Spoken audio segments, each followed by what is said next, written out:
Hello, good afternoon po. Gusto ko lang po i-share sa inyo ang aking breast cancer journey, kung paano ko po nalaman at kung kailan po ako na-diagnose ng breast cancer. Um, Dito po kasi sa Korea, every 2 years meron po kaming free na general check-up. Tapos, nagpapa-endoscopy ako, blood test, tapos x-ray, tapos yung pap smear, ovarian cancer test. Pero po hindi ako nagpapa-mammogram kasi sabi nila masakit. So, hindi, para sa akin hindi ko kailangan 'yun.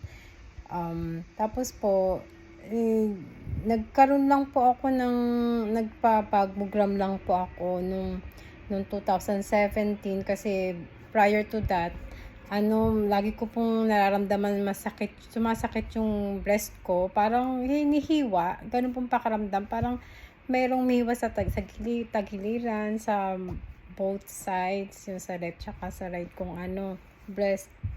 So, nag-decide na akong magpa-mammogram. So, do'n ko po nalaman, 2017 March po ako una nagpa-mammogram. Kahit takot ako kasi sabi nila masakit, pero sa totoo lang po hindi po ako nasaktan kahit inipit-ipit po 'yan. Alam niyo naman po sa mga yung iba diyan nakaka-relate kayo kung gaano kasakit po yung mammogram. Pero sa case ko po hindi po ako nasaktan. Ako pero hindi naman pala siya masakit. Sabi po ng doktor, maliit daw po yung breast ko pero dense siya, marami daw po wala siyang fats, tapos ang dami niyang bukol. Kasi po tayong mga babae, normal daw po sa atin yung may bukol tayo sa breast.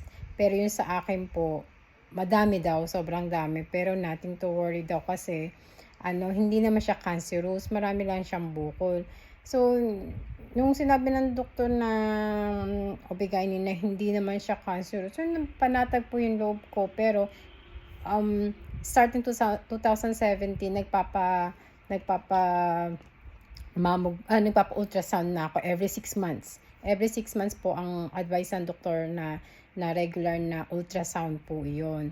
So, wala naman pinagbawal. Basta sabi sa akin kasi ang sabi sa akin 'wag lang daw ako inom ng mga hormonal therapy or yung mga hormone para sa hormone kasi malapit na ako mag-menopause. So, walang pinagbawal, walang wag ganito, walang ganyan. So, parang panatag ang loob ko, mataba po kasi ako, hindi ako nagda-diet, hindi ako palakain ng gulay, hindi lang palakain ng prutas. Mahilig po ako sa mga sweets, mahilig po ako sa matatamis na pagkain, hindi po ako nag-e-exercise, puro lang ako trabaho. Tapos so yun nga po, nung nung eh, March ba yun? 2021. One night kasi bago ko matulog, parang kumirot po yung right breast ko, yung sa may baba, sa ilalim ng dede. Kumirot siya na hindi naman siya masakit. Konting sakit na, konting kirot na, nakatulog pa nga ako. So, pagkising ko wala na yung kirot, bakit kaya? Pero hindi po ako nag-worry. Tapos, schedule ko na yun 1 week. After nun, na-schedule ko na ng ultrasound. So, nagpa-ultrasound ako. Yung una, in-ultrasound yung sa may left breast ko. So, okay naman siya. Nagkukwentuhan pa kami ng doktor. May mga question ako sa kanya. Tapos, sinabi ko sa kanya, dito sa right na to, kumirot siya.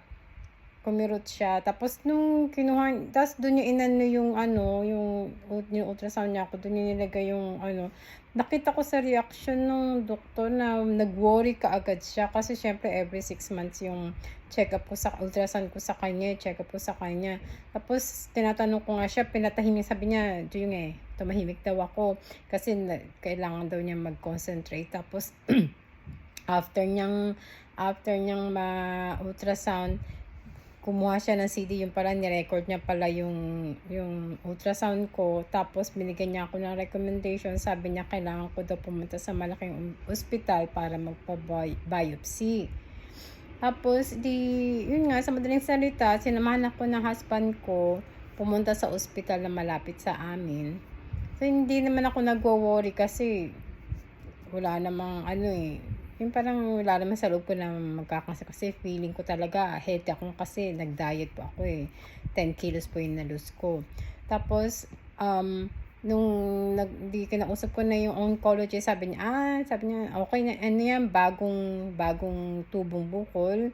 Sabi niya, "Hindi yan cancerous," sabi niya gano'n. Pero ang ginawa niya, kumuha siya ng ano, ng syringe, injection, tapos tinusok niya yung ano, parang aspirate ang tawag kasi aspirate. Kumuha siya ng liquid dun sa may, yun dun nga sa papa-biopsy ko dapat, yung sa kumiro. Tapos yung sa ibang bukol, kinuhaan niya ako. So, after 1 week, tumawag siya sa akin. Hindi na ako bumalik kasi sabi niya nga, syempre asa na ako sa sa sinabi ng doktor na hindi naman siya cancerous. Tumawag siya sa akin, kailangan ko daw pumunta sa ospital kasi kailangan ko daw magpa-biopsy kasi yung dati ko daw na bukol normal daw, pero yung bago daw na ano na bukol abnormal daw, yung ano parang ano parang hindi daw maganda yung hindi daw normal yung cells. So, pumunta nga ako sa ospital, nagpa-biopsy, ini-schedule nila ako ng biopsy.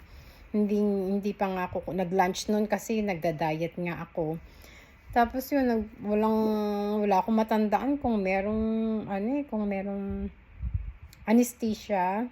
Kasi naramdaman ko yung sakit, pero mataas kasi ang tolerance ko sa pain. So, tiniis ko lang, nararamdaman ko, pero hindi ko nakikita kasi parang may takip dito, eh. Hindi ko nakikita yung ginagawa sa akin. So, ayoko rin tumingin. Tapos, nervyos ako, syempre, takot ako, wala akong kasama, ako lang mag-isa. Tapos, sumama yung pakaramdam ko, syempre, ano, eh, hindi rin ako kumain. So, nagsama-sama na siya. Sabi ng doktor sa akin, "O, mag-ano ka muna diyan, magpahinga ka muna diyan." So, nung nakaupo na ako, iba na yung pakiramdam ko, masama na yung pakiramdam ko.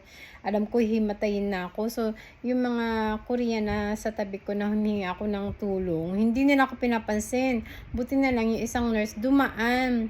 Sabi ko, "Nurse," yun, "tawad yung sa'yo," sabi ko, "help me." So, nagising na lang po ako, nag-pass out na pala ako nung time na yun, nagising na lang ako, nandun na ako sa room, nagkakagulo na yung mga nurse sa akin. Kasi ano, ang BP ko daw 40 nga ba, 30, na masyadong mababa. So, tas tinawag na rin nila yung oncologist ko, pinapunta rin doon dun sa pinag-biopsyhan ko, nagwo-worry sila, pero gusto kong pumunta dun sa work ko kasi half day lang ako, eh.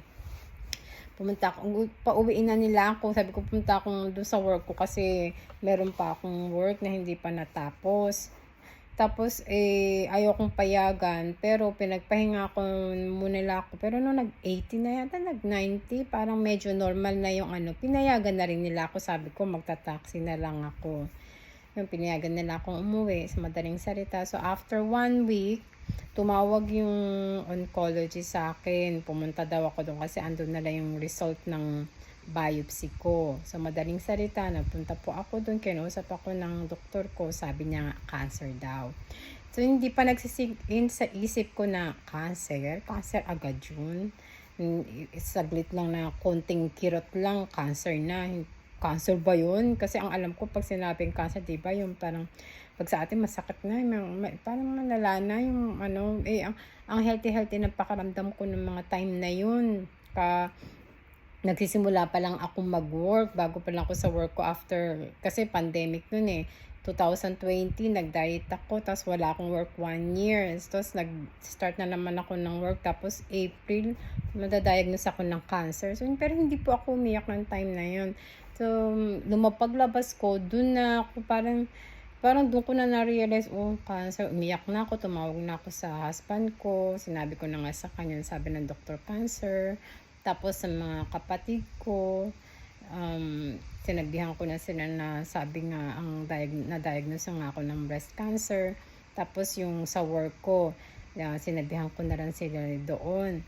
Tapos hindi na rin ako pinauwi ng doktor ko kasi kailangan nila akong i-examine sa mga test, sa mga MRI, mga CT scan, lahat ng test na dapat gawin preparation para sa operation ko. Ginawa na nila nung kinahaponan na yon. Tapos pinabalik pa nga ako kinabukasan, so kasi hindi pa natapos yung mga test na ginawa sa akin. So ganun pa rin, lagi mag-isa pa rin ako kasi tuwing nagpupunta ako sa ospital talagang mag-isa lang ako. Pero na lang nung ano, nung nagpa-biopsy ako kailangan kasama yung asawa ko nung time na yon. Tapos nung inoperahan ako, yun lang yung kasama ko yung asawa ko. Pero yung nagpa-test, nag-chemo, na radiation, mag-isa lang po talaga ako, no. Wala po akong kasamang ibang tao na makakasama. Kasi syempre asawa ko kailangan niya magtrabaho para sa amin. Tapos mga anak ko nag-aaral, maliliit pa sila, hindi naman pwede, mga estudyante. Ang mga kaibigan ko po, busy silang lahat. Syempre may mga trabaho, tsaka ayoko rin po talaga makaabala ng ibang tao. Yun po, sa madaling salita, na-operahan po ako. Yung naoperahan nga ako dahil pandemic, bawal ang bawal ang bantay. So, yung asawa ko, siya po yung kasama ko ng pag ano ba yun? Pasensya na kayo, talagang nakakalimutan ko na po. Marami na talaga akong word na nakakalimutan.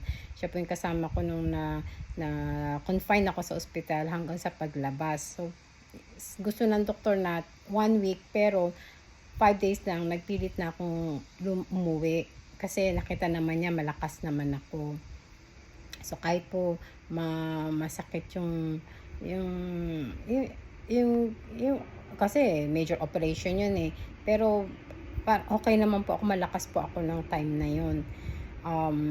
Nung na-diagnose po ako, 52 kilos po ako nun eh. Pero after ng chemo, ng radiation, naging 43 kilos ako. Tapos after that pa po, nag-lose pa ako ng 5 kilos hanggang umabot ng 37 kilos ako sa sobrang payat ko last year. So, yung next pong video ko, ikukwento ko naman po sa inyo kung ano nangyari doon sa aking chemo, kung anong stage po ako, kung ano pong treatment na ginawa sa akin. Thank you po. Bye-bye.